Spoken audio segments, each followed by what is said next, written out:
సంగారెడ్డిలో క్రీస్తు శేషులు మాజీ ముఖ్యమంత్రి డాక్టర్ కొనిజేటి రోషయ్య 4వ వర్ధంతిని ఘనంగా జరిపారు. సంగారెడ్డి మున్సిపల్ కార్యాలయంలో ఆర్యవైశ్య రాష్ట్ర మహాసభ ఉపాధ్యక్షుడు తూపాజీ అనంతకిషన్, డివైఎస్ఓ కాసింబేగ్, కమిషనర్ శ్రీనివాసరెడ్డి ఆధ్వర్యంలో ఆంధ్రప్రదేశ్ మాజీ ముఖ్యమంత్రి కొనిజేటి రోషయ్య 4వ వర్ధంతి సభ కార్యక్రమాన్ని నిర్వహించారు. రోషయ్య చిత్రపటానికి పూలమాలలు వేసి ఘన నివాళులర్పించారు. ఆర్యవైశ్య మహాసభ రాష్ట్ర ఉపాధ్యక్షుడు తోపాచి అనంతకిషన్ మాట్లాడుతూ, ఆంధ్రప్రదేశ్ రాష్ట్ర అసెంబ్లీలో 16 సార్లు ఆర్థిక శాఖ మంత్రిగా పనిచేసిన ఘనత రోషయ్యకి దక్కిందని చెప్పారు. రాష్ట్ర అభివృద్ధిలో ఆయన పాత్ర కీలకమని పేర్కొన్నారు. రోషయ్య స్ఫూర్తితో ఆర్యవైశ్యులు రాజకీయాల్లో రాణించారని తెలిపారు.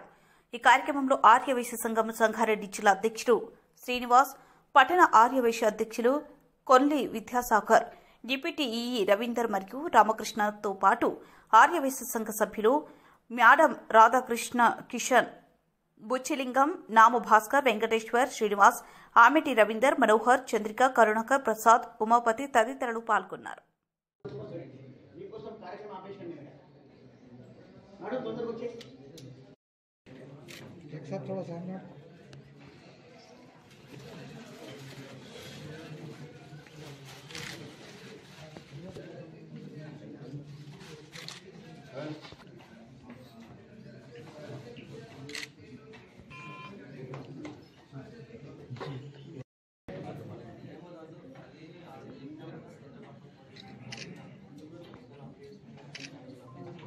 अरे भाई एक मिनट रुक जाओ से కొనిజేటి రోషయ్య గారు కొనిజేటి రోషయ్య గారు కొనిజేటి రోషయ్య గారు కొనిజేటి రోషయ్య గారు కొనిజేటి రోషయ్య గారు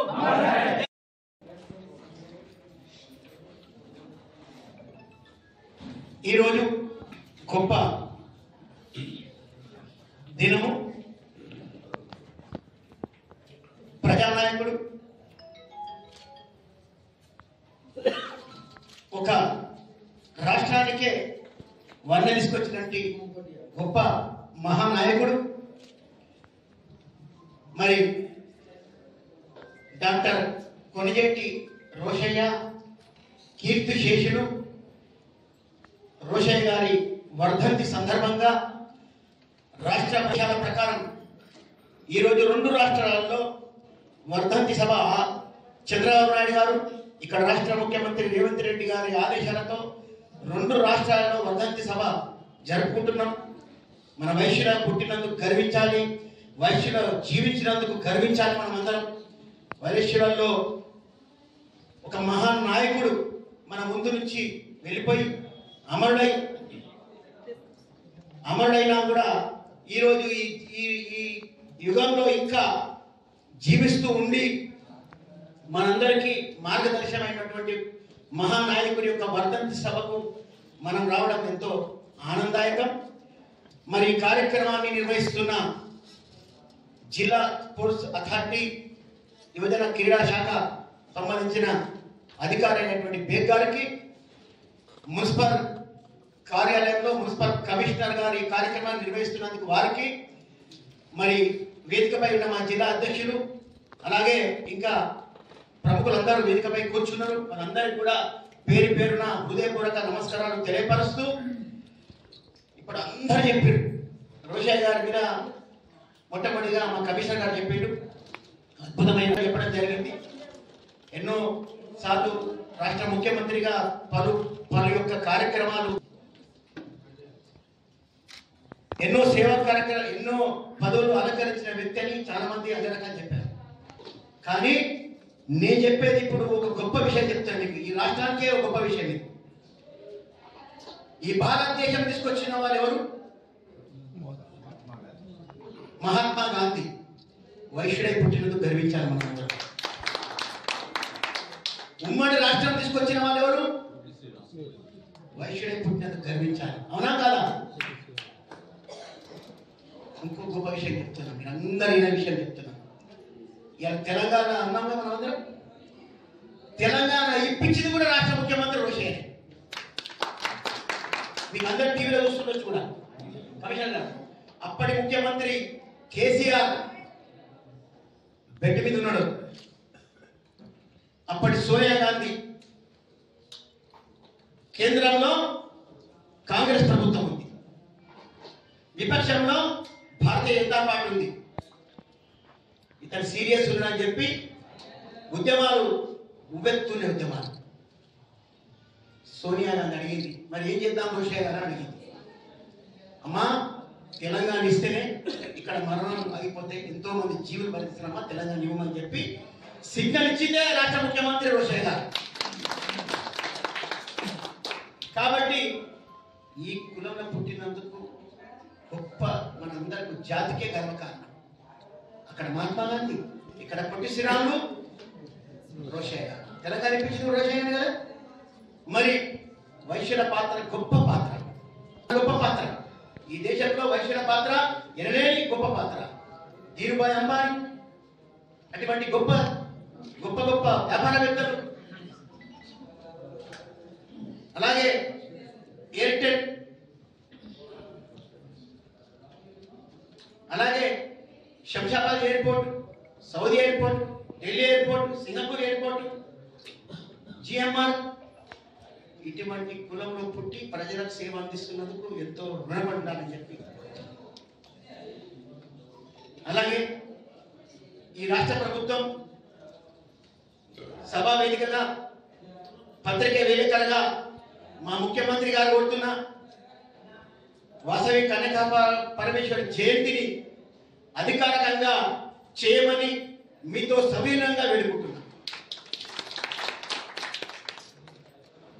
ఇది వేడుకలు చేస్తున్నారు.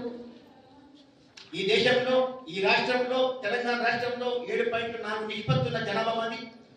కాబట్టి మరి తెలంగాణ ముఖ్యమంత్రి రోషయ్య గారు ఇప్పించిన గత ప్రభుత్వము అధికారికంగా టీఆర్ఎస్ అప్పుడు అధికారం తీసుకోలేదు. కానీ ఈ కాంగ్రెస్ ప్రభుత్వం వచ్చినాక, రేవంత్ రెడ్డి గారి ప్రభుత్వం వచ్చినాక ఇది రెండవ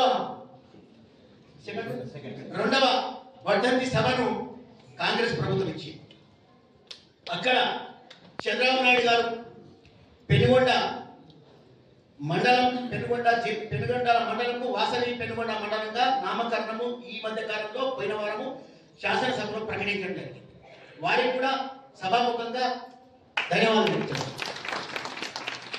మరి చెప్పడం జరిగింది.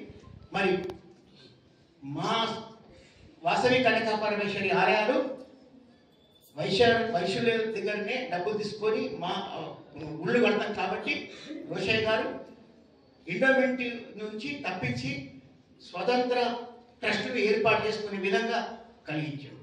అదేగాక తెలంగాణ ఆర్యవైశ్య మహాసభ ఎప్పుడు అనుకుంటున్నాము, ఉమ్మడి ఆంధ్రప్రదేశ్ ఆర్యవైశ్య మహాసభలో 1960 సంవత్సరంలో 2వ మహాసభ అధ్యక్షుడిగా తనే చేశాడు. మహాసభ సృష్టించిందే వాళ్ళు. ఈరోజు మహాసభలో మేము తిరుగుతున్నామంటే వాళ్ళ కల్చర్ అండి. ఈరోజు రాజకీయ జీవితం ఉందంటే ఆయన స్ఫూర్తి, ఆయన యొక్క గొప్పతనం, ఆయన యొక్క నిజాయితీ వల్లనే ఈరోజు ఈ రకంగా మేమందరం రాజకీయాల్లో మా అటువంటి వారి రాజకీయాలలో ఆయన స్ఫూర్తినే ఉంటున్నాం. కాబట్టి ఇంకా ముందు కూడా ఆయన యొక్క స్ఫూర్తి, ఆయన యొక్క ఆశీస్సులు మేము ఉండాలని చెప్పి మనసారా కోరుకుంటూ, ఇక్కడికి వచ్చిన వైశ్యలో ఉన్న సోదరమణులు, మున్సిపల్ స్టాఫ్ కూడా చాలా మంది ముందు కూర్చున్నారు. కాబట్టి మీ అందరికీ కూడా మా కమిటీ తరఫున మీ పేరున శుభాకాంక్షలు తెలియపరుస్తూ ఈ కార్యక్రమం నిర్వహించిన మరొకసారి బేగ్ గారికి, మున్సిపల్ కమిషనర్ గారికి, వారికి కూడా ధన్యవాదాలు తెలియపరుస్తున్నాను. జై హింద్. అదేవిధంగా మీడియా మిత్రులందరికీ నమస్కారం. డాక్టర్ రోషయ్య గారు మన అందరికీ సుపరిచితులు. ఒకప్పుడు రాజకీయ చాణక్యుడు, రాజకీయ భీష్ముడు అనేవారు. ఆయన మాట్లాడుతుంటే ఆయన ఆహారం కానీ, ఆయన యొక్క వాక్చాతుర్యం కానీ ప్రతిపక్షాలు కూడా ఎదుర్కోలేని పరిస్థితి ఉంది. అట్లాంటి రాజకీయ భీష్ముడు రాష్ట్ర ముఖ్యమంత్రిగా 15వ ముఖ్యమంత్రిగా పనిచేయడం జరిగింది. ఆ టైంలో రాష్ట్ర పరిస్థితి చాలా విభిన్నంగా ఉండేది. ఒకవైపు డాక్టర్ రాజశేఖర రెడ్డి గారు విమాన ప్రమాదంలో మరణించడం, అదే సమయంలో తెలంగాణ రాష్ట్రం గురించి ఉద్యమాలు సాగడం. సో ఆ క్రూషియల్ పీరియడ్లో అటు సమైక్యవాదానికి, ఇటు తెలంగాణ వాదానికి న్యూట్రల్గా ఉంటూ రాజకీయాలు నడిపిన వ్యక్తి డాక్టర్ రోషయ్య గారు. ఆ తర్వాత అనేక కమిటీలలో కూడా తను మెంబర్గా, చైర్మన్గా తెలంగాణ ప్రాతినిధ్యాన్ని సమర్థిస్తూ, అదేవిధంగా రాష్ట్ర ఏర్పాటు అవసరాల గురించి కూడా చెప్పిన వ్యక్తి డాక్టర్ రోషయ్య గారు.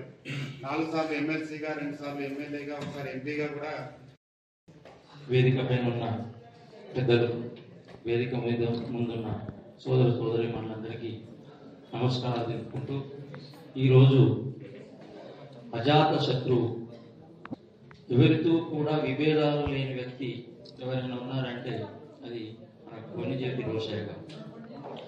ఎన్నోసార్లు బడ్జెట్ ప్రవేశపెట్టి కొన్ని సందర్భాల్లో మన ఎలాంటి బంధుప్రీతి కానీ అట్లాంటిది ఏది లేకుండా సుమారు అతన్ని ప్రతి ఒక్కరూ కీర్తించేవారు. అతను అసెంబ్లీలో మాట్లాడుతుంటే ఎవరికి కూడా మాట్లాడడానికి అవకాశం ఉండేది కాదు. అట్లాంటి శత్రుత కలిగిన వ్యక్తి మన కొనిజేటి రోషయ్య గారు. వైఎస్ రాజశేఖర రెడ్డి గారు ఉచిత హామీలు ఇస్తూ పోతూ ఉంటే డైరెక్ట్ గా ఏమైనా రాజశేఖర రెడ్డి ఏ విధంగా ఎక్కడి నుంచి తీసుకొస్తావు, ఎక్కడి నుంచి ఇస్తావు అని చెప్పేసి నిలదీసిన వ్యక్తి. అంటే ఏదైతే మనం చేయగలమో అదే చెప్పాలి అనే దృఢ సంకల్పం మన కొనిజేటి రోషయ్య గారు. అలాంటి వ్యక్తి మన రాష్ట్రానికి చేసిన సేవలు కానీ మన మధ్యలో ఈరోజు లేరు, కానీ ఆయన స్మృతులను మనం నెమరు వేసుకుంటున్నాం. అదే స్ఫూర్తిని తీసుకొని మనకు ముందుకు పోదామని చెప్పి తెలియజేస్తూ, ఆంధ్రప్రదేశ్లో ముఖ్య వ్యక్తి మరియు ప్రముఖంగా రాజకీయంలో వెలిసిన ఆణిముత్యం, మరి అదేవిధంగా గత తెలుగుదేశం ఎన్టీ రామారావు గారి పాలనలో ఎన్టీ రామారావు గారు ఒక విషయం చెప్పారు. ఏంటంటే కొనిజేటి రోషయ్య గారు ఎమ్మెల్యేగా కారు, వారు ఎమ్మెల్సీ వస్తారు కనుక వారు ఎమ్మెల్సీ కూడా రాకుండా ఉండాలని. ఎందుకంటే ఆయన ఏ మాట చెప్పినా, ఏ ప్రశ్న అడిగినా కానీ మనం చెప్పలేకపోతాం ఆన్సర్ అనే ఉద్దేశంతో మొత్తానికి కౌన్సిల్ రద్దు చేసినారు అప్పుడు ఎన్టీ రామారావు గారు. వారి యొక్క ప్రతిభను చూసి తర్వాత ఎన్నికకి మళ్ళీ మన ప్రభుత్వాలు మారినాక మళ్ళీ శాసనమండలి వచ్చింది, సంతోషం. ఈ రోషయ్య గారు ఇంతవరకు ఎవరు కూడా ఆంధ్రప్రదేశ్ మరి ఆంధ్రప్రదేశ్ ప్రభుత్వం ఉన్నప్పుడు, మన ఉమ్మడి రాష్ట్రం ఉన్నప్పుడు 16 సార్లు ఆర్థిక మంత్రిగా బడ్జెట్